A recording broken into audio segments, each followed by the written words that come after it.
Hey guys, it's Seth here. I have a little bit of news regarding the podcast.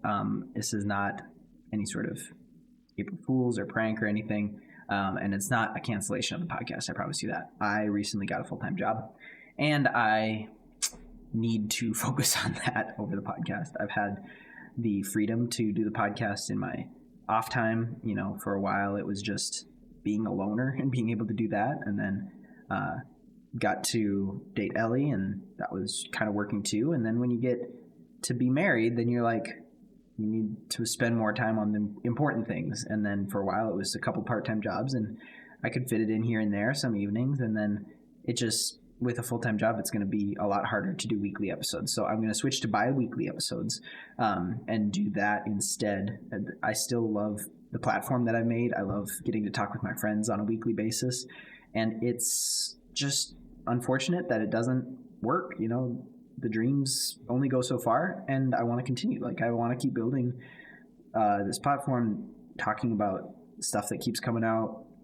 And when I eventually stop making episodes altogether, there's still things like the Discord and the community to talk about stuff, even if it doesn't require 10 hours a week making an episode. So unfortunately, that'll start this week, so no episode next week, and it'll be bi-weekly after that. We're going to be behind on a lot of cultural topics, I guess. Like Daredevil Born Again episode is going to come out like 2 weeks after the actual finale, which is how it goes, you know? So just letting you know about that. I'm glad that we don't have to stop making episodes, and there's a lot coming in the future that's going to be exciting. So thank you for being a part of this community and being able to give me a reason to do this. And I would still do it even if nobody listened, because I honestly love it. So yeah, part of just growing up. So we'll get you into the episode and enjoy. I mean, to be fair, getting 7 dwarves would be a tall order. You gotta stop, man. That was a good one. I'm sorry, that was really good.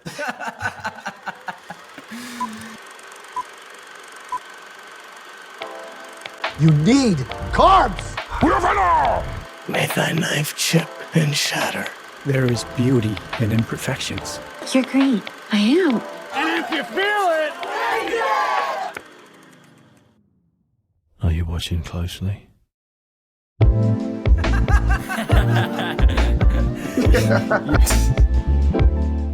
want to mess this up too much, but that's... Whoa, you disappeared. Your teeth are gone. I know. So that Daredevil episode. Well, it's 2 tonight. I did hear that, yeah. I was like, I just saw that on Instagram and I'm like, yeah. We're going to be really behind on our Daredevil takes, because by the time this comes out, 3 more episodes will have come out by what we know. So we can say that our hesitancy for episodes 1 through 3 that we expressed last episode are a little taken aback by how good episode 4 was. And now by the time people hear this, 5, 6, and 7 will have come out. And episode 4 was the last one we've seen, and it's pretty good. Oh, yeah. Yeah. Deacon, you know what I'm talking about, right? I know exactly what you're talking about. Are you? I'm gonna refrain from commenting on it because I don't want to spoil it for any. Of course. Are you trying to catch up with the original? No. Okay, that's fine. I was curious. I frankly don't have the time right now. Yep. I don't know what I'm going to do when Andor starts coming out, because they've announced that they're going to do 3 episodes a day. Or sorry, not a day. Sorry, a week. Okay. It's 3 episodes a week, which is still a lot. On 3 separate days, or drop 3 on one day? 3 on one day. I believe it's still a Tuesday schedule. Like 20-minute episodes, or are these like 50-minute episodes? I think they're 50. Why would you drop 3 hours of content? People like YouTubers are like, why are you doing this to us? Because they have to watch through them, make content for the next day, and get it up. You know, the earliest is really how content works now, is how quickly can you get it up. And yeah, it's ridiculous. It's the lifespan of the show of anticipating is 2 to 3 weeks. Like from the start of episode 1 airing to when the finale airs is just 14 days. And of course there's going to be build up before, and there's going to be content after, but it's like, that's really fast and just seems ridiculous. I don't know if that makes sense to me. From a marketing consumer standpoint, I don't think that makes sense. Well, you know that Disney does everything rational and objectively correct the first time around, right? I'm pretty sure that's what this episode's actually about. Very thematic. I get the segue point. This episode is just about how smart Disney has been with their intellectual property. Yep. I mean, that's a good enough transition, but I was gonna say, even with like Daredevil dropping 2 episodes today, that doesn't make a whole lot of sense to me. we'll see if it's like meaningful, if it needs to be these 2 back to back. But yeah, I understand doing an initial launch of 2 episodes. Streaming services have done that to get more of a hook. I still think that's a little lazy because you should be able to hook your audience within the first 5 minutes of the show opening or something similar. And then maybe a long finale. Some shows have like an hour long or hour and a half long finale to be dramatic and long. But doing like episodes 5 and 6 is just 5 and 6 at the same time just seems so odd. Yeah. Now I have more homework to do. It's going to be good. Let me just spoil it. They have no reason to put those 2 out at the same time. Because I believe that. I've been keeping up with the show, as we both know, and I get that. I think they just kind of probably wanted to end it on the day that they're ending it for some reason, so they just doubled these up, is my thought. But did you just ask me what my pronouns are? That's what the stupid form said. My wife is filling out a form and asked what my pronouns are. I'm not even gonna say, Ellie. You have to fill it out. You know what they are. I know. It's funny. It is funny. It's just why do you? I'd like to be. Oh no, this is gonna get me canceled. I'll do what Gina Carano did, and what did she put? Beat Bop. I think she put Beat Bop as her profile, and people were like, "Oh, it's disrespectful," and she's like, "But you can't tell me what's right or wrong." So I had to fill out during chapel today at my small Christian college, like this Spirit Pulse survey thing, where they like. You're supposed to like talk about the spiritual life on campus, and one of the last questions was like, what is your gender, male, female, transgender, non-binary, or prefer not to say? And I was like, I really thought about putting non-binary just to see if I was going to be confronted on it at some point, but I didn't. Or if you go under the radar and just be like, all right, I guess they're taking that. I guess I don't care. That road. Well, we've ruined our segue point. We're talking about live action adaptations because this is being recorded the weekend after Snow White, and none of us have seen it. And you didn't go? I'm going tomorrow. Ellie and I. Ellie and I will go tomorrow to hate watch it. I salute you for your sacrifice. Voting with your dollar is an idea that she and I have talked about for a second here. And one, we feel a little bit better because it's AMC subscription where it's not like we're buying a ticket. We're just getting access to the movie, But even not seeing it on opening weekend tells a lot. It gives you those initial opening weekend numbers to say, hey, this really flopped.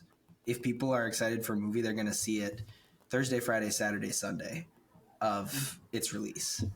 Or I guess I saw a headline that Superman is releasing on a Wednesday. So I don't know how that's going to affect opening weekend numbers.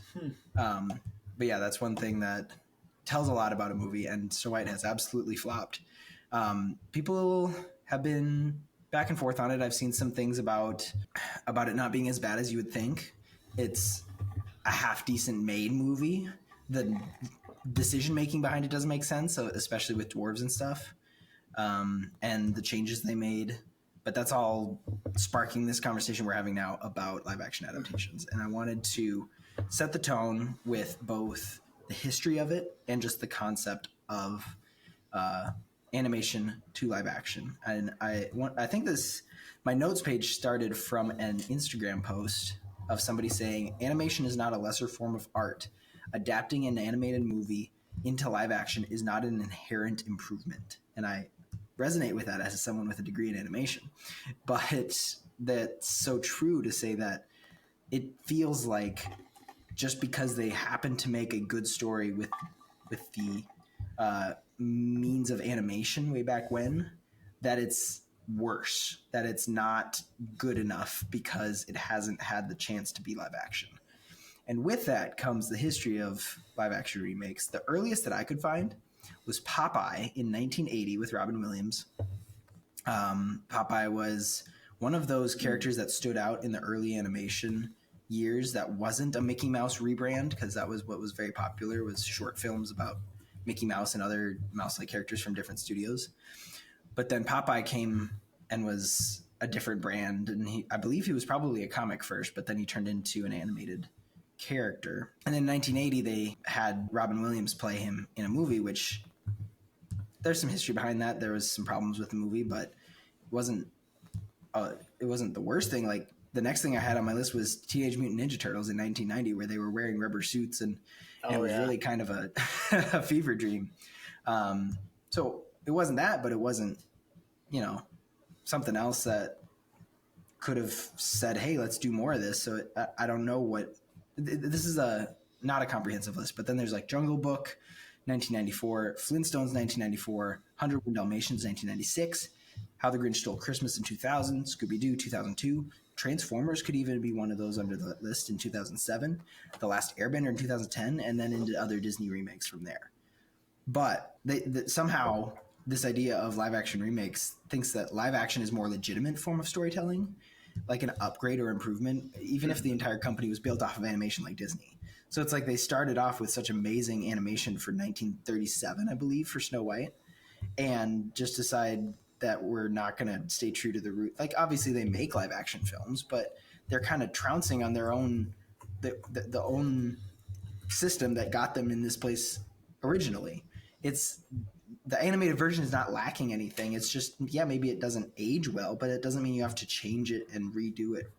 Obviously the answer to all of this is money, but it's like upscaling Minecraft graphics. I've always, when you were a kid, you would have these like what Minecraft would look like in real life or with high resolution. It's like, that's not the point of the game. The point is to be pixelated and to look fake and to have this suspension of disbelief that you just understand is a wall that you're going to have to deal with, not in a bad way, but in a creative and fun way. That's my rant.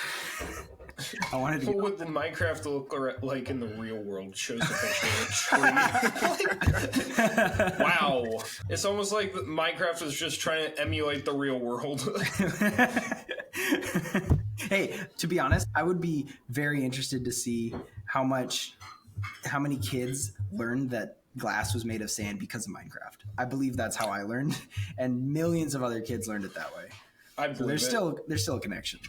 What did you think of the live action villager in the new Minecraft movie trailer? That's something else to talk about, but the point stands. It should not have been made. We've talked about it at length, but the fact that then they're including the villager coming into the real world is going to be a whole crazy. I think it might be the most entertaining part of the movie, depending on how they do it. Okay, I know we're getting a little off track, but I messaged Zach this. I said, what are the chances that the Minecraft movie becomes a pop cultural sensation simply because of all the memes? And it's not like, Sonic kind of memed itself out of a corner, and Morbius was just a massive meme. I'm just thinking of other movies that had this meme culture behind it. But I actually see a turn in fans towards a acceptance of the Minecraft movie because of the memes and how Jack Black just names everything from the game. He's like, Flint and Steel, a nether, the whatever. It's been the meme recently. And he went on a Minecraft Twitch streamer's stream to talk and promote the movie. And there were, I don't know, he's embracing the meme. He's always embraced the meme. And it's like, I don't know, maybe it's actually going to be fun because of the real world story behind it. To answer your question, the villagers look hideous. Yeah. What do you guys think of that? Seth, are we going to the Minecraft movie? I think we should. That's in like 2 weeks. Actually, no, that might be coming out when this episode comes out. It's not that far away. April 4th. Yeah, this episode's coming out on the 4th. There you go. Heck yeah. Yeah. Well, you guys are listening to this. Zach and I will be at the theaters. Oh, yeah. What's crazy to me that I just found out. So Disney's first live action remake was The Jungle Book, Yeah. a movie that they would later remake again. Yeah. So it wasn't enough to remake it once. They've remade Jungle Book twice. That's just blows my mind. I don't know. They're the most criminal offender in this situation. Obviously, people will talk about live action remakes. The other thing to talk about is how it's affecting other companies. DreamWorks and How to Train Your Dragon is obviously on the rise. But I looked at the rest of DreamWorks movies and I was like, there's not that many other ones that can actually be adapted. Like How to Train Your Dragon is the best option. I really hope they don't try. I know. Live action Shrek's gonna go crazy. That's the next one they would do. You know, that's the next one they would do. I was gonna say the Croods was maybe one they could do. Oh, I guess Croods because it's one of the only other ones that's human based. Live action Prince of Egypt. Okay. They made it into a theater musical, and it's actually coming to University of Northwestern this fall. It is, and that's exciting. Though I watched it, Ellie and I watched I don't think it's Broadway, the West End recording of it, and there's some pretty questionable things. One, it's one of those interpretive dancing where like the chariot race is just them behind a bunch of people pretending to be horses in a chariot and stuff, so it's kind of weird like that. But then also there's a theological aspect where Moses asks God to use his powers, and not like use his power like we talk about God's power in us, but like powers like he's a superhero. So it's just kind of a mythology rather than a narrative that it seemed it was approached with. I don't know how Northwestern's going to approach it, but it's still a good musical and with good music, I would say. They could do Monsters vs. Aliens too. I don't know. I don't want to see a real live action Bob. I don't know. No. There's something about Joe Rogan or not Joe Rogan. Yeah. Seth Rogen. Seth Rogen. Seth Rogen. And that crazy physical comedy. That's part of the joy of animation, is that there's so much flexibility that you can do. And I think DreamWorks does this well. DreamWorks leans into physical comedy a lot. And it just seems like they're now going down this rabbit hole with How to Train Your Dragon that just... I'm torn about How to Train Your Dragon. Like, it's going to be... I'm on Isaac's side where he's like, this is going to be so fun just to see something new. But then again, it's not new. They've marketed it as frame by frame. There's people on social media whenever a new trailer drops that they match up the trailer to exact shots of what it was in the original. Or Zach, or maybe I sent it in the Discord, but you commented on it. The Lilo and Stitch trailer of the surfing scene, where there's such a dynamic pose of Nani and Lilo and Stitch on the surfboard that I think has been in posters for when it first released. But it's the classic Lilo and Stitch poster, and Nani's there. And then there's just for the trailer for the live action one, it's just two people on a board, and you can barely see Stitch. It's not dynamic. It's just like a documentary from way far away on the shore. It doesn't grip you the same way that animation does. And so it's not. Some of them aren't shot-for-shot remakes. It's ridiculous. The thing about the How to Train Your Dragon remake, this is going to be a controversial claim right here. Controversy. I almost respect the casting of Astrid because at least they're doing something different. Sure. Besides that, the whole thing is just a shot-for-shot remake, which is just shot-for-shot remakes. These are cash grabs. Yeah. That's all they are. I said this like a few weeks ago back at the beginning of our Phase 4 episode, but what live action remakes are, especially when they're shot to shot, is they make a lot of money, which is why we keep getting unfortunately them. But they'll never be the same, never be as good as the original. Yeah. It's interesting what they're changing and what they're not. That's something that is people are going to compare. And when you have the chance to remake the story, what are you going to change? Are you going to change a dated joke? Are you going to change an entire character? Are you going to change it from a musical into not? That was a Mulan. Nothing. Nothing. Mulan lost a lot of its spirit because it wasn't a musical. Cinderella weirdly did not. People really liked Cinderella, probably because it's such a a core story and very basic, and can do a lot with just a princess and a prince and all that, with some of the lore of Cinderella thrown in.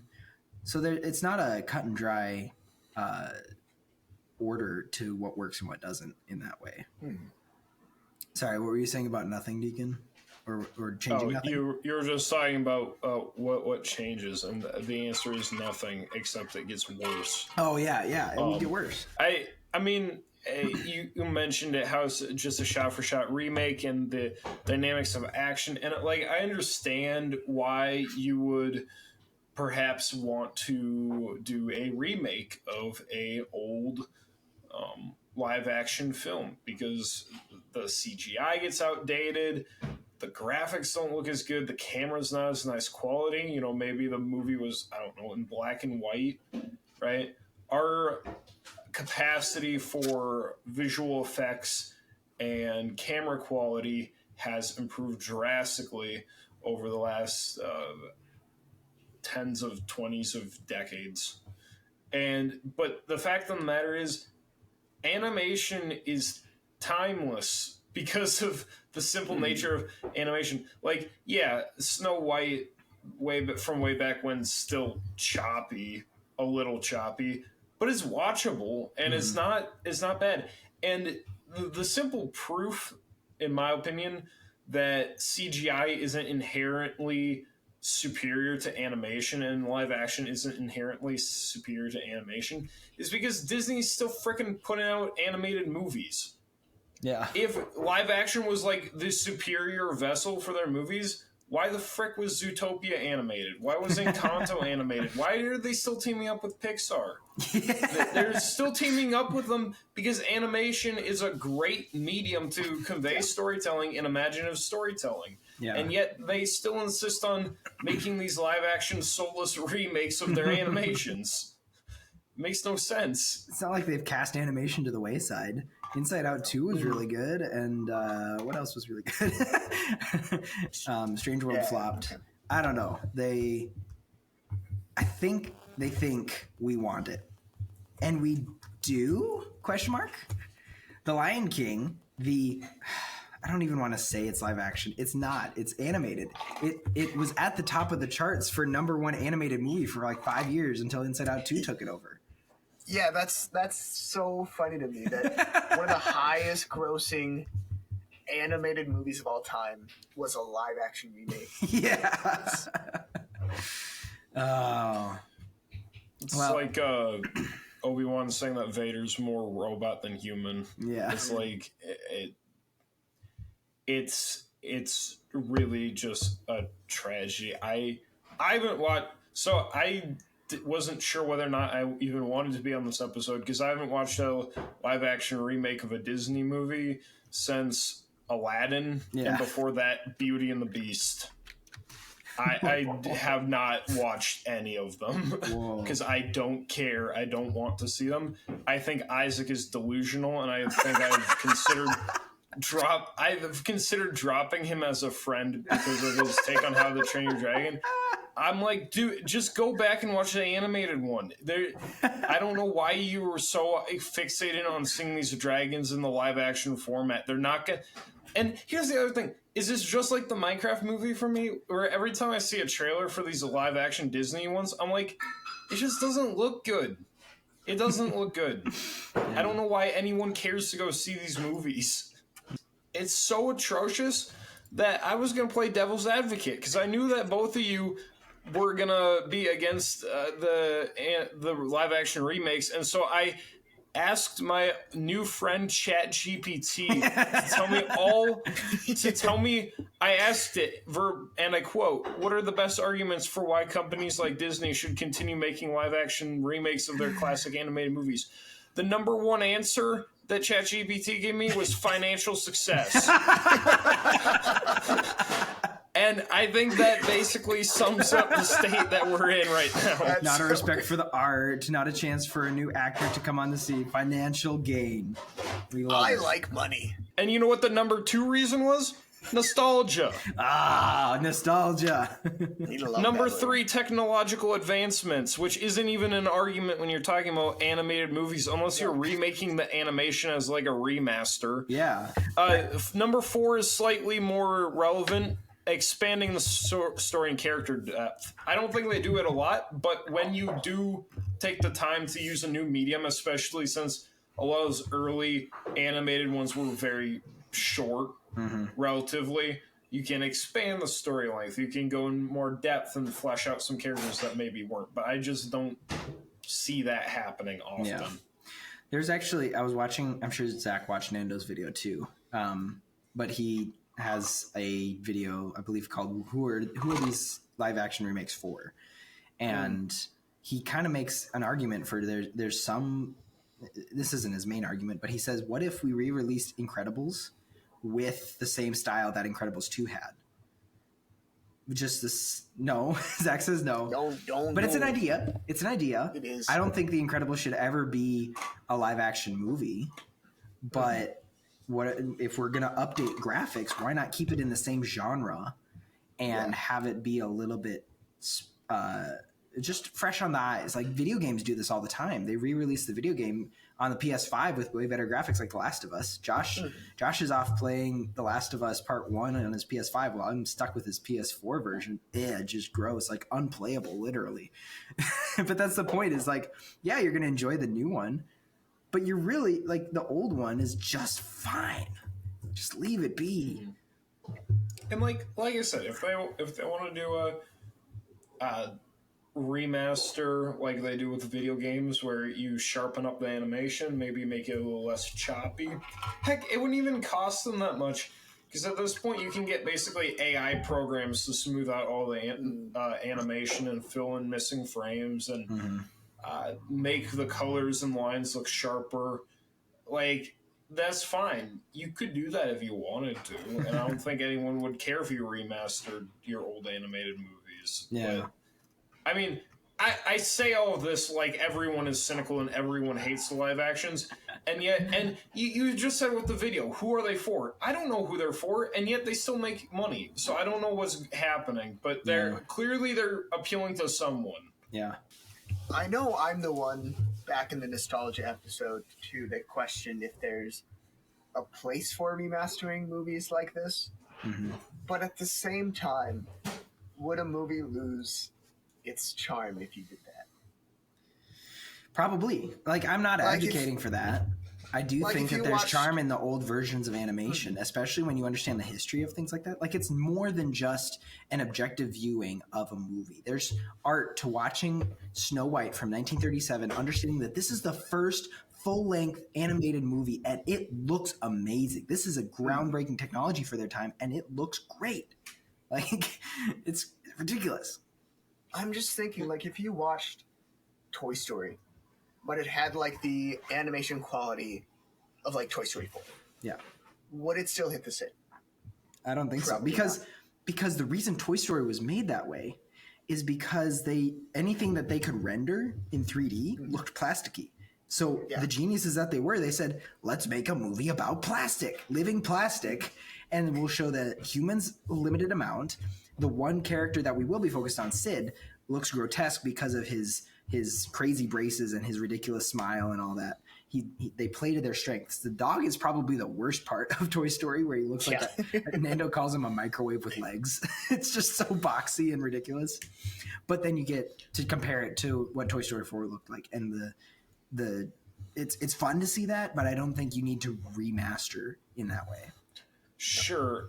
Counterpoint would be, I don't think that animation changes enough for it to be ruined for me. I think that the story and the characters are good enough to stand on their own, and you could make that argument maybe about some of these shot for shot remakes, but I think keeping it in the same medium with slightly updated graphics, I think the best argument that I've seen specifically for the remaster is, I think you're right, there is significance to watching the original Snow White and being like, this is what it was. The first animated full-length movie. The problem is, when you're explaining that to a 6-year-old girl, they don't appreciate the significance how monumental the original Snow White was, and she is used to watching modern shows and modern animated movies which have a cleaner look, and she doesn't want to see the choppy animation, and she just doesn't think it looks as nice. And I think there's a lot of truth to that, because like I've most of the media content I've consumed in the last year, other than a handful of movies, probably like 5-10 new movies I watched this year, I've consumed quite a bit of anime over the last 6 odd months, and I've tried to get into some older stuff, like some older classic animes from the 90s.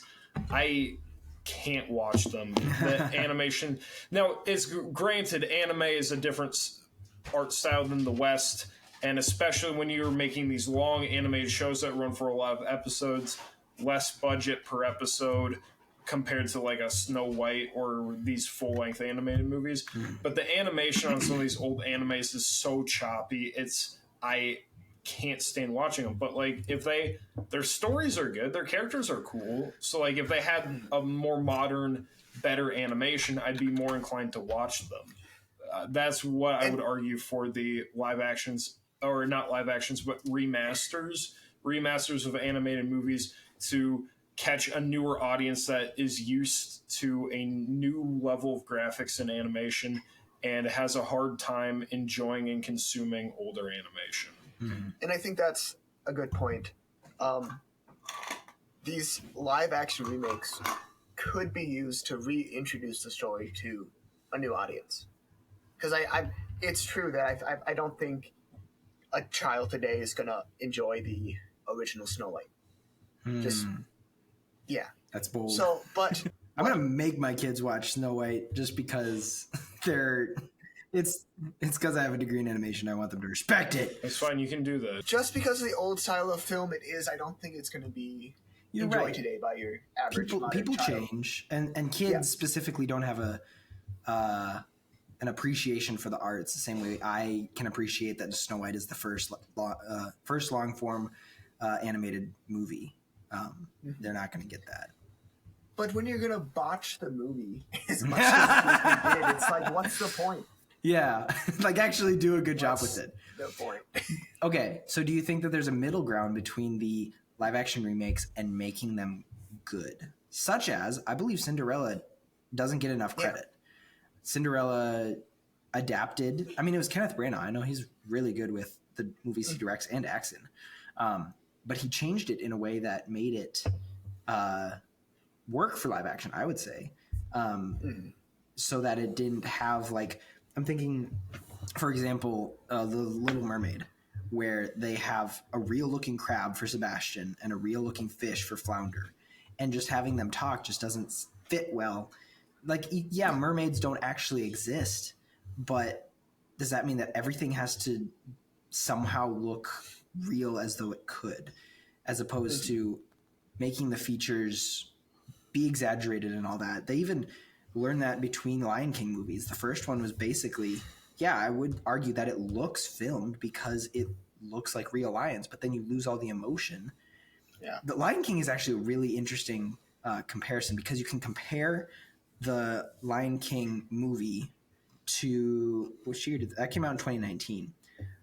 That 2019 movie to the 1994 movie to compare emotions, but then now Mufasa, the sequel to the live action Lion King, again, not actually live action, is out, that you can compare what they've learned since then, because people have noted that they're actually expressing more in the Mufasa movie, because they're like, yeah, we understand that we didn't express enough with these real lions, and so let's fix that. Even if that makes a little bit of an uncanny valley for a lion that wouldn't actually smile and move lips. I don't think many animals have lips like that. It's an interesting comparison.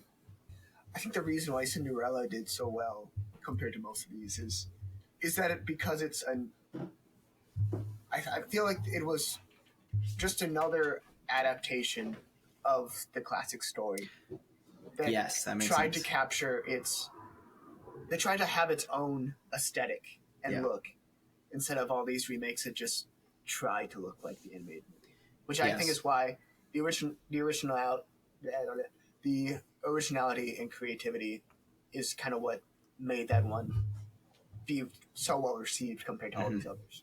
Yeah. I mean, I would agree with that. And just to kind of add on to it, it's like you just said. I think what made Cinderella work and what made Beauty and the Beast almost work was the fact that they focus on it's a human story about humans who it turns out live action is filming humans. So I think it works to have this medium where it's like, yeah, the story's about humans, so why not have humans act out the story? I think it loses me, these remakes, as soon as you try to get Sebastian the Crab, a Little Mermaid, and Ursula, and like the candle whose name I'm blanking on, and the teapot and the whatever ship. Like, as soon as you get into all that, you begin to lose me, because now you've lost all the charm of the actual animated, and you lost it for the original. There's like 3 good things that ever came from the live actions. Cinderella was alright. It's been years and years since I've seen it, but I remember it being alright. Will Smith as Aladdin, or not Aladdin, the genie. Sorry, the genie in Aladdin, and Emma Stone as Belle. Yeah, that was about Watson. Emma Watson, not Emma Stone. Emma Stone was Cruella. Oh yeah, yeah. Emma Watson as Belle. That's those were the only 3 good things that they've done with the live actions, as far as I'm concerned. Well, and they're on a bandwagon now of doing all of them. That's the part where we're in 2025. Yeah, they're not I think stopping.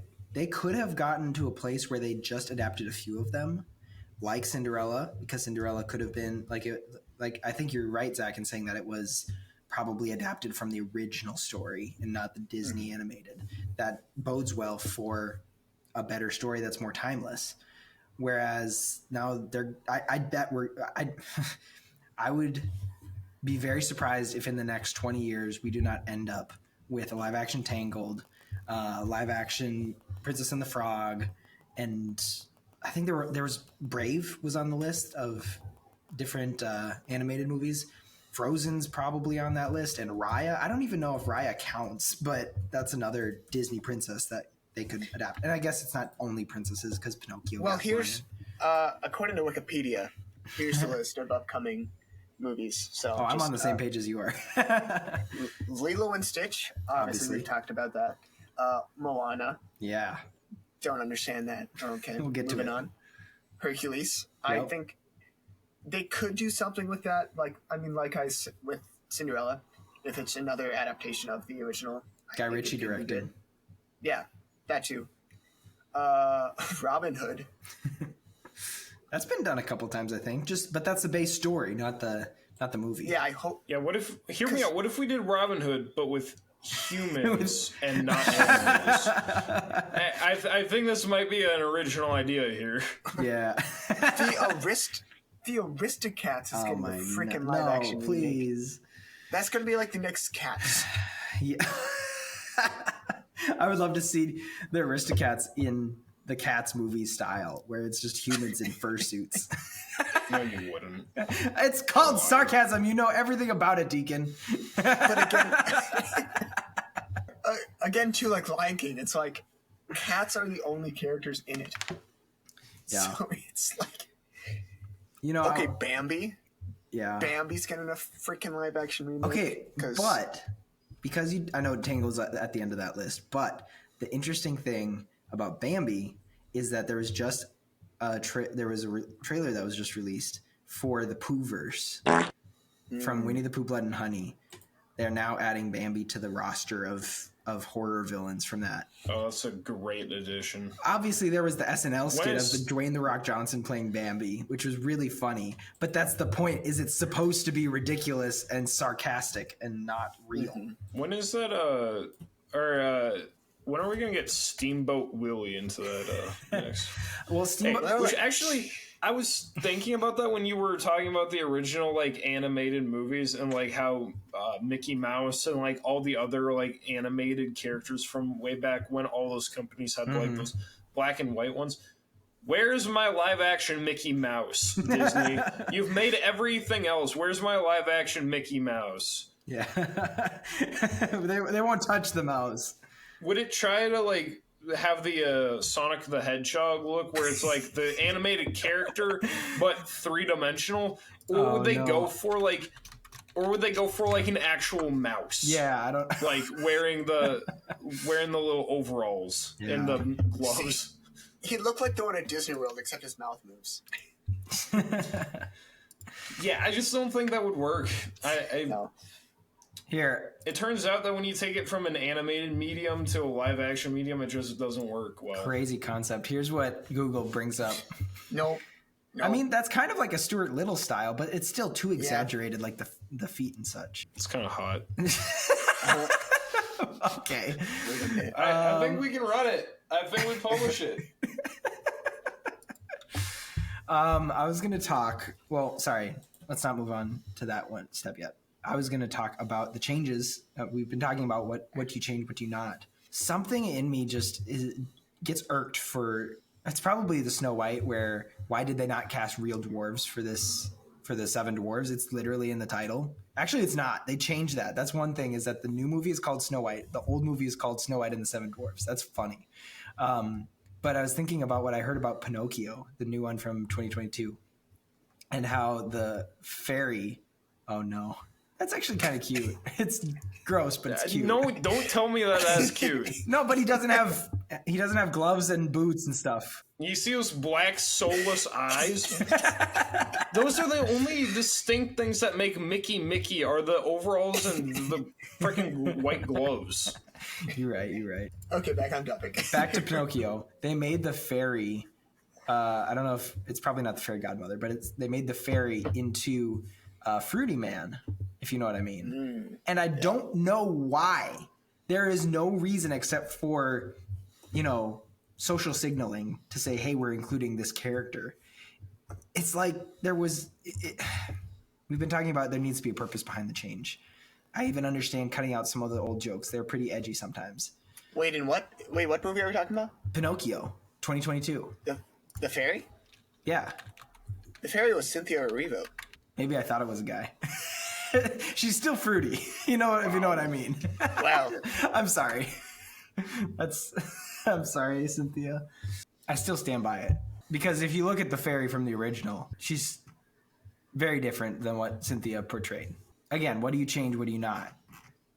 People were in an uproar with Will Smith being the genie, not playing it like Robin Williams. But there was a whole saga from a video I saw of how Robin Williams didn't even play the genie for the second Aladdin movie way back when. And then it just kind of became like, of course, he's kind of the epitome of genie, but you don't have to be Robin Williams to be genie. You can, and frankly, Will Smith was awesome as the genie, in my humble opinion. He was very fun. And I think part of what made it work was he didn't try to be Robin Williams. That's the whole point. He didn't try. I think too many people. I mean, the live action remakes have to toe this line of being not straying too far from the original story, but being original enough, and they have to find this balance in between there. And I think too many people were like, you can't recast Robin Williams as Will Smith. No, you can't. Not if you're trying to go for the Robin Williams genie. Yeah. But Will Smith made the genie his own. Yeah. He was Will Smith's genie. And I think he did an excellent job making that work. It's kind of like the role of Beetlejuice. I've seen some clips of the TV show, not TV show, the theater show. And it's just the person, whoever you pick to play Beetlejuice has to be, yes, embodies the character. You got your Beetlejuice, but he's also, how does he play to the crowd? How does he take on the role for himself to make it unique and not just a copy of what it was in the movie or in the story or whatever. And then you get into The Lion King, where you have James Earl Jones still playing Mufasa. That was, whenever I say that, I think of Isaac's realization way back in our How to Train Your Dragon episode, where he didn't realize that. But Isaac's getting a lot of hate this episode. I just realized. I'm sorry, Isaac. That's fun. Deacon and I are so silly. I still love you, Isaac. At least that makes one of us. Just kidding. How they didn't not let. They still had James Earl Jones playing Mufasa in the live action, quote unquote, and nobody else. Like, why does he get special treatment just because he's still alive? Because he's James Earl Jones. I get it. He's James Earl Jones. His but like, voice is so cool. Why didn't everybody else get, like, if they cast them properly? One, why are they remaking it if they're not going to change Mufasa? And also, why go with only him and not? I thought you were just complaining about how we were changing things without good reason. And now you're complaining when they keep it the same. I think we've come to the realization of the problem here. I think it's inconsistency. The remakes suck when they make changes, and they suck when they don't make changes. You got a point. Just stop. Just stop. The inconsistencies turn into like, no, just shut it down. I was gonna talk about the ever encroaching length of time between remakes. It was I want to know when Moana live action was announced, but it's already been 2016 since the first Moana released, which seems it makes me feel so old. But that's so far the shortest time between animated and live action. It's going to be 10 years. So the live action one's coming out next year, making it 10 years between animated movies. Before that, I believe it was Aladdin. No, it was Mulan that was the shortest, with 22 years between releases. But then, the exponential graph means that eventually in like 2040, we're going to get the live action announcement like an hour after the movie releases. Dude, so. You know what'd be sick when we get the simultaneous drop where you can go see the animated or the live action version. It'll be sick. Yeah, the animated versus live action for Frozen 15. That'll be fun. Yep. To be fair, it's Frozen came out in 2014 and we've only had one sequel. It's been a decade. Yeah. I mean, I believe Once Upon a Time had the Frozen characters show up in a couple episodes. But so did Wreck-It Ralph Breaks the Internet. But. No, that's what I'm saying is it's not a direct adaptation. It's the concept of these characters being real or Wreck-It Ralph using that. Like, I think Ready Player One or the new Space Jam, where they just took all of the properties they own and just found a movie to cram every single face into to try and get, hey, look, we're a cinematic universe or something like that. It's just like Food Fight. What's Food Fight? You have a degree in animation and you don't know about the train wreck known as Food Fight? I recognize the dog, but no, I don't. I've never seen it. Watch a commentary YouTuber talk about this movie. It was so bad. I'm on it. I was going to say, too, it's interesting how we've had live-action remakes since 1994 with Disney. But I feel like the era of live-action remakes didn't really start until 2015. With Cinderella. Yeah, the era. Well, when did... I'm looking at the Disney or the Wikipedia list. Obviously, 101 Dalmatians. It's interesting that they did 102 Dalmatians without. It's kind of the same thing as Lion King, where Lion King got an adaptation and then branched off into its own sequels without any basis in that. I grew up watching both. Those two. Yeah, 101 and Dalmatians, 102 Dalmatians, and those were good because they weren't just shot for shot like the ones we have now. Unlike the original, the dogs didn't talk; they were just dogs, and the story more revolved around the human characters, which was an interesting way to do it. So, yeah. Well, you had said that the era of live action remakes started in 2015. I actually think it would start in 2014 because of Maleficent. Okay. And that's also a different point, that Maleficent and Cruella are takes on the story from the villain's perspective. And Maleficent got a sequel too, But Cruella was created because they already had a live action remake of 101 Dalmatians. And so they had to make a different story that wasn't 101 Dalmatians. Hey, With well, Glenn Close. Jungle Book did it twice. Jungle Book did it twice. It's because it's goated. I think Maleficent got a sequel just because it's Angelina Jolie, quite honestly. Like I mean, the first one was good. She's good as Maleficent. Being attractive does get you places. I wouldn't know. Yeah. Oh, wait, no, I'm the only one who's married. Never mind. Yeah. Sorry. Never mind. I'm not going to say what I was going to say. I like you as a friend, Deacon. I want to keep things that way. So maybe that's for the best. Yeah. I would almost say that you could almost say that live action era began in 2010 with Alice in Wonderland. Yeah, but then you're already so far back. You might as well just go on 2000 with 102. No, I'm just kidding. Yeah, but then it was like a 10-year gap there too. No, but think about what you're saying with the era. Oh, 1 second. Yeah. Think about what you're saying with the era of live action remakes. I do think that Maleficent and Cinderella kicked something off even before Sorcerer's Apprentice and Alice in Wonderland, or after Sorcerer's Apprentice and Alice in Wonderland. Like those were kind of one-offs. Same as like I was talking about earlier with the non-Disney movies like Popeye, TMNT, Flintstones. They just kind of happened every once in a while, and they didn't do that great. And then the era of let's remake everything was 2015 or 2014-ish. Alice in Wonderland are also remakes I can appreciate, even though I haven't seen them, because they tried to capture. I mean, they did capture their own aesthetic instead of ripping off the original, because they just had Tim Burton do his thing. And I just realized looking at the Wikipedia list that there were 5 live action remakes released in 2019, and guess what also happened in 2019? Disney Plus. COVID? Disney Plus. Oh. Because I remember, I think Dumbo was pretty quickly shuffled to Disney Plus, or maybe no, because it was a March release. I didn't see Dumbo. Maleficent, I don't remember, but Lady and the Tramp was definitely a Disney Plus exclusive.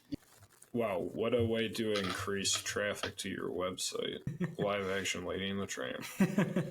But not. Wow. Actually, I do think Lady and the Tramp was probably the old version where they would have a dog act and then just do the mouth like a puppet later, which I think like Air Bud. Those movies are fun, and those like Babe and Charlotte's Web, like those movies where they have real animals. Those are charming. But something I thought of today is that Disney Plus exclusives are the new form of direct to DVD. yeah, Like that used to be a bad thing when you had a movie go direct to DVD because they didn't think it would make any money in the theater. And that's worse with Disney Plus because you aren't paying for the movie directly. Like obviously when it would go direct to DVD, people still had to buy the DVD. And Disney Plus, you have the subscriptions being spread out so thin for so many rights and so many original movies and stuff that it's really not profitable in the long run. No, but I mean, it's like at the store when they have their doorbusters sale on something where they end up losing money ultimately on that sale, but it gets you in the door, so you end up paying for more. Yeah. You're right. You start watching the other stuff. Yeah, and then pretty soon you've spent a few months worth of your salary on like whatever, keeping your subscription, and then you forget about it, and then and then you get Rocket Money. I wish we were sponsored. And you get Rocket Money, and then you get rid of it, and then Maybe one day I'll be able to do an ad that's like, I'm paying how much for subscriptions? I looked up Food Fight to add some videos to my watch later. Microwave Society's title for their review of it is "Food Fight was a little fascist." Interesting. Now I'm intrigued. It was a little bit but the list of celebrities associated with that movie, and then when you learn about like the disaster that was production, it's how much money they sank into that movie to get the atrocious masterpiece that we got. Was atrocious masterpiece. Kind of immaculate. Yeah. Truly. Seth, I think we found another OEFP movie night movie. If we ever get to that, yeah. Yeah. James Arnold Taylor was in this. Wow. Oh wow. I was just looking at further on the Wikipedia page, the spin-off from Aladdin about Prince Anders is apparently still in development. Do you remember that guy? Who?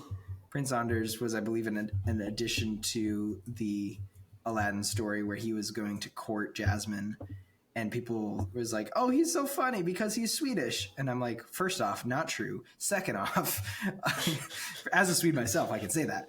Second off, right. It just seems like another Disney thing to, just like the Star Wars. We've given every single stormtrooper a story except for this man's left foot. Yeah. I think the guy playing Anders is also the one playing Pleakley in the new Lilo and Stitch. Yeah, he is. So yeah. What do you mean the guy playing Pleakley? You mean the one-eyed alien who doesn't it's all. No, there was a Daz Reviews, I believe, was talking about how Stitch's original promotional material was very integrated into the other animated movies. Yeah. And yes, there have been posters for the new one like that, but he said, if you were to bring back the entire cast of the previous movies and have Stitch ruin a scene in their movie just the same way that he did the animated one, it would be an internet phenomenon. And all they've done is having him bite a mahi mahi from Moana, or holding the genie Aladdin thingy. The bottle. It's not. Now that you mentioned Pleakley, though, like how far out are we from the Stitch movie coming out? I think it's May release. So it's May, and I haven't necessarily been keeping up with the trailers, but everything I've seen hasn't had any of the other aliens other than Stitch featured in any of the Are you ready to see Pleakley? Yeah. He just showed up. We talked about him in our recent episode. Yeah, and then I actually watched the movie for once. Did you like it? I liked it. Yeah, it was a lot of fun. So I'm tempted to watch Leroy and Stitch now. I enjoyed that one a lot as a kid. I haven't watched that in a long time, but it's a little blurry, but yeah. I think they're doing the thing where they have to transform into humans because again, there's only so far you can take the suspension of disbelief. The animation, they're like putting on wigs and they're like, "Oh, this is my ugly wife over here." That's funny for the animation. It would never pass in live action, and so they have to have this transformation of we're going to be humans or be have stealth technology or something. I don't know. And I think Disney's also worried now about it being labeled as offensive to have him dressed as a woman, which is that too. That makes sense. It's offensive to do that, but it's not offensive to recast dwarves as not dwarves. There's been a lot of dwarf actors who have been rallying against Snow White because obviously you should be advocating for jobs for them because sometimes they're written into the stereotype. Other times maybe they get a chance at having a normal character. You know, there's casting calls that go out that say, you know, we don't really need this person to be a certain ethnicity, so we'll take anybody. And that's good in its own way if that's what the character is. Otherwise, if it's like you can't have a white man in a Civil War movie about slavery being a slave. Like that's not how those movies work. You need specific types of actors. So it depends. Maybe there are roles for dwarves and they took them away in Snow White's case. Well, the other option is to have a story that doesn't care if they're a dwarf or not. You know, that's kind of integration ideology. Well, you know why it wasn't real dwarves, right? No. Is there a reason? Because Peter Dinklage said it would be offensive. Yeah, because he speaks for all dwarves. Apparently he speaks for the dwarves. So I don't know. I bet people are upset about that too. It's like, what are you talking about? We want jobs. We want to be actors. The big successful dwarf actor just taking jobs away from all of these other ones. And he still got to be in the movie. Was he in the movie? Spoiler alert. Yeah. I knew this part even before I see it tomorrow night, is that the bandits are actually what we saw as the dwarves when they were not even going to be dwarves. So first off, they didn't cast dwarves and they cast tall people, and Peter Dinklage, he was still in there. And then they kept those people and made the dwarves CGI, which is like another slap in the face to dwarves. It's like they're really trying not to cast these short people in the role that's written for them. Yeah, he's got a short temper. You're hilarious. Are you sure he's in the new one? He was in the Bandits group in the picture at least, and then I learned that the Bandits are still in the movie, even if they're not what we thought as the dwarves or the rewriters of dwarves. Because it doesn't look like he's actually in it anymore. If he was, I'll tell you tomorrow, but we're not recording tomorrow. Okay. So, guys, editing Seth here. After I've seen Snow White, I have some thoughts because I was wrong that Peter Dinklage is not in the movie.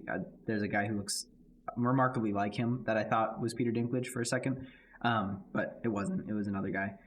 Nonetheless, he was a dwarf in the Bandits, and the Bandits were, I don't know if they were always meant to be in the movie or if they were actually supposed to be the dwarfs, and then they switched to CGI. I don't know the status of that. I hope we get to know that sometime. But the hard part to wrap my brain around is that when they were, when the entire story was climaxing to the end, that it was a real life dwarf, the dwarf actor, who saved the day with an arrow. Spoilers, not that you're going to go see it or you already have seen it at this point, but he shoots a crossbow and I believe shoots the dagger out of the witch's hand or the evil queen's hand. And it just feels so wrong to have him even in the movie after such controversy and putting the dwarves in the movie as CG when you're acknowledging that small people exist, and yet you're not going to give actors in our world those roles. Like there has been protests outside of Disney from small people getting these roles, and that Disney hasn't given to them. They didn't give them that opportunity, and it's right there. And just having that be the climax of him successfully taking that shot and winning was just so. It just felt so wrong. I guess it's a win that's how the movie ends and how the drama unfolds, but they moved so much into the CG part of the dwarves, and then the bandits were an addition. And like I said, I guess it's a win, but it just seems so wrong that they could have been 7 or 6 other dwarf characters and not the bandit. I don't know. I need to rewatch the original just to actually compare, but those are my thoughts. And it's frustrating. Back to the episode. I mean, to be fair, getting 7 dwarves would be a tall order. You gotta stop, man. That was a good one. I'm sorry. That was really good. I don't know. I wanted to touch on this before we finished up. We've obviously made the point. Everyone knows the point. We're just the normal podcasters who are saying the point over and over again just for our own content, But there's a specific there's certain stories that are written for their medium. You can't just translate that into a different format and expect it to succeed in the same way. People have been talking about an Arcane live action. Like, it's fun to fan cast, but never, ever make an Arcane live action. Or name any other original... That would be a tragedy. Name any other original animated... there's like more respect Clone Wars too. Clone Wars? That's a good one. I hear people talking about that, yeah. I think it could work. I think Clone Wars live action would... I enjoyed episode 2 and 3, I'll be honest. If we got the Clone Wars as with the CGI of Revenge of the Sith, I'd watch it. I think that would be cool. Okay, this is a whole different rabbit trail. First off, we got a glimpse of it in Ahsoka, where we had Hayden Christensen donning the same suit that Clone Wars Anakin had with like the shoulder pads and stuff. Like, that's the same story, obviously. I think Star Wars has done a great job with diversifying how it tells its story, whether it's live action movies or shows or animated shows or so on and so forth. They kind of nixed the whole book idea pretty quickly, but I think that that's another way that you can tell story and fill in lore. The other thing is that, I don't know if you guys know about this, there was a kid who animated the Mustafar fight in Clone Wars style. So he reverse engineered it. Obviously, I know it's not actual reverse engineering in the literal sense, but he just animated with Clone Wars accurate characters. It looks great. Like, it's just an interesting concept to go backwards that way.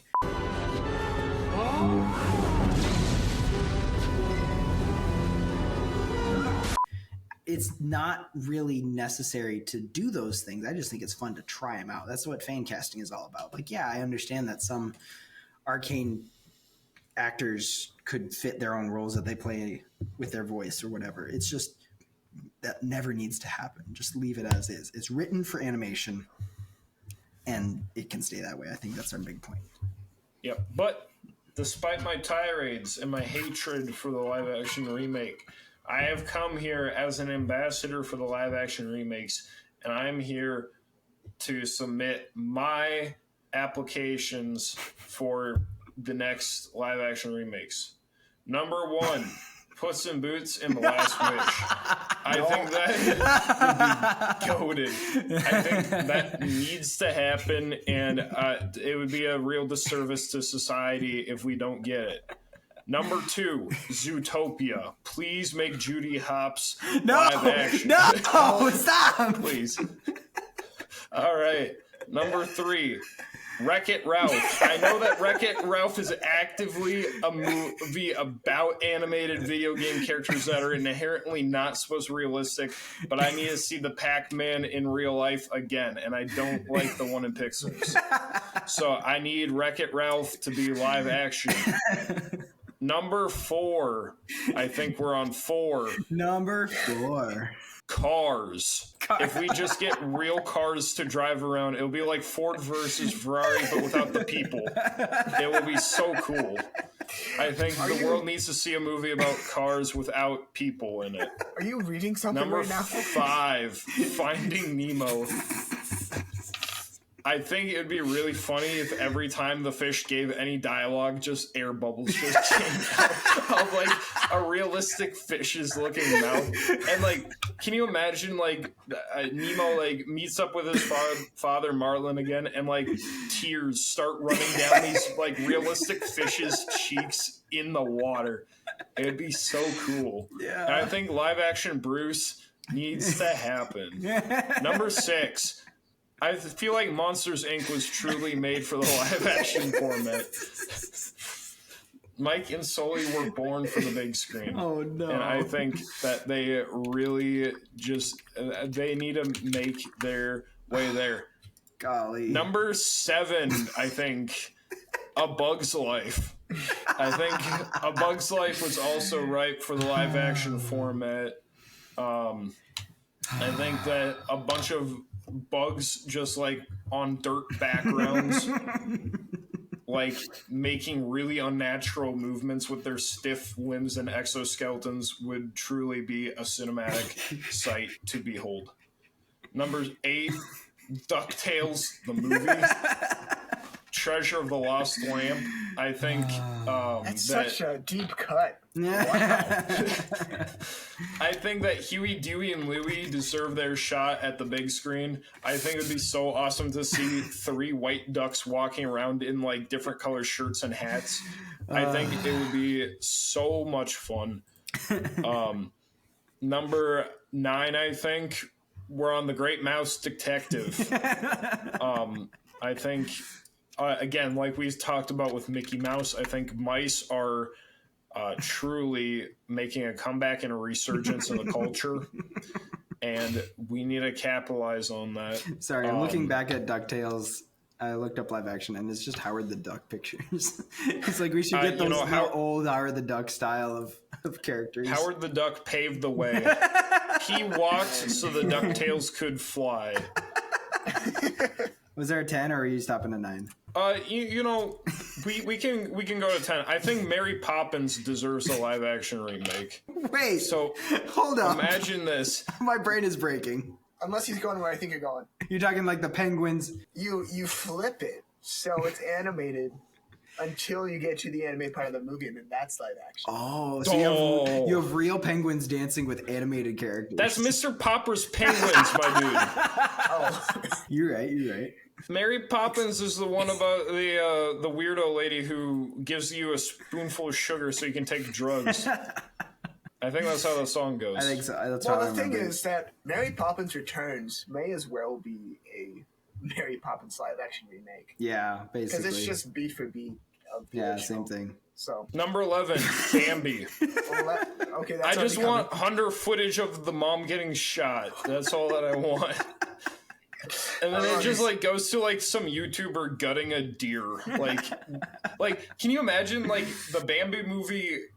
Like the mom gets shot, Bambi's in tears. The hunter comes, picks up the carcass, sets up his tripod. What's going on, guys? Today we're gutting a deer, and just starts like gutting it. while Bambi's watching the whole time. Yeah. It's just Brandon Herrera, and he's talking about his guns that he got and all that, and he's like, "Hey guys, I just shot this deer with a 20 gauge shotgun. You see how? You just see how the head is still like intact here, but the neck is completely shredded.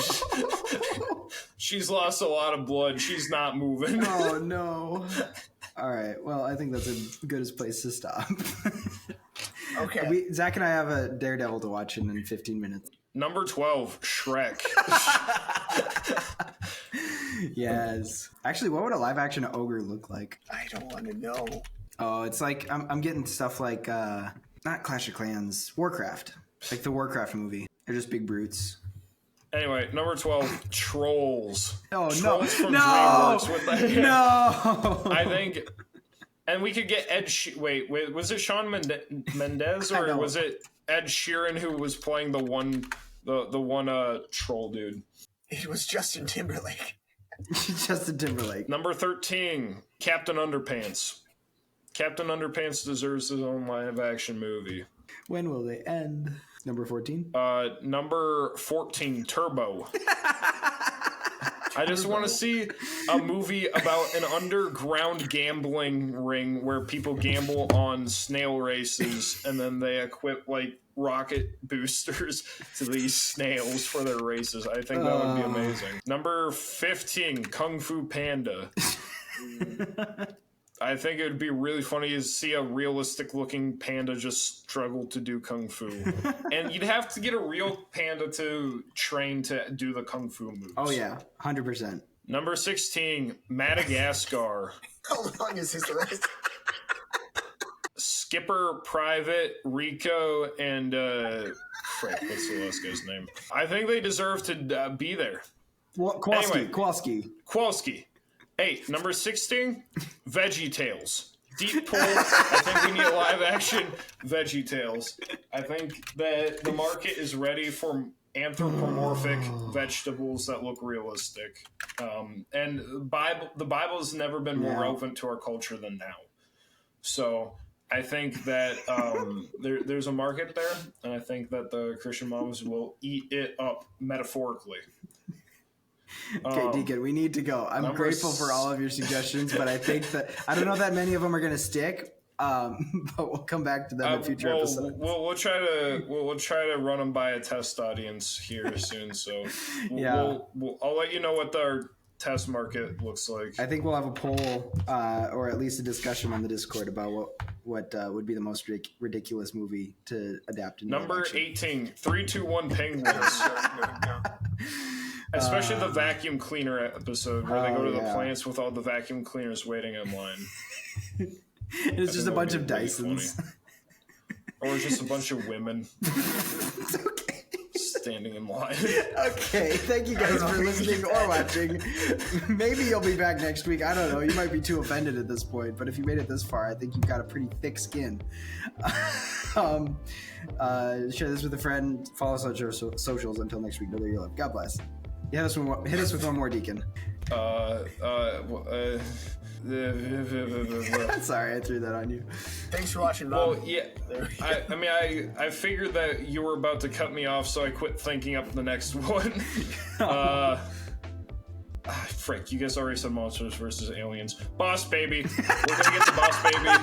Real life. I think babies in suits are just the funniest thing to look at. They look so dumb because there's nothing going on behind their eyes. They just staring at you blankly wearing a suit coat just like a normal soulless corporate husk. Yeah. All right. Well, my camera's dead, so that's it. Thanks, guys. Good timing. There we go. All right. Peace.